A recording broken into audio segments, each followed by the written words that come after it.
بسم الله الرحمن الرحيم. أسعد الله أوقاتكم بكل خير.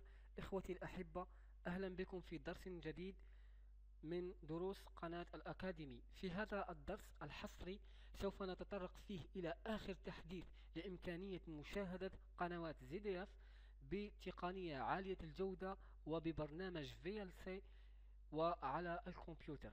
هذا هذا البرنامج وهذه الطريقة متاحة إلى الجميع، ويمكن للكل استخدامها حتى ولو كان الإنترنت ضعيف جدا. إذن لنمر على بركة الله في الشرح.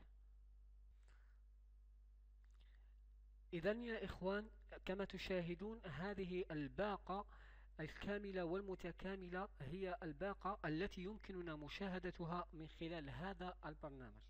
كما تشاهدون لدينا قناة ZDF وقناة ZDF نيو.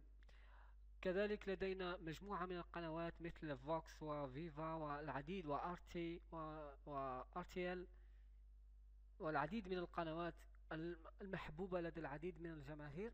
لكن ما يهمنا في الحقيقة في هذا الشرح وهو قناة ZDF الناقلة التي سوف تنقل أحداث كأس العالم 2014 بالمجان.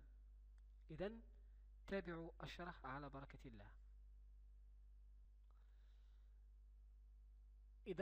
إذن يا إخوان، هذا البرنامج الذي سوف يتم استعماله، طبعا سوف تجدون رابطه أسفل الفيديو، يمكنكم تحميل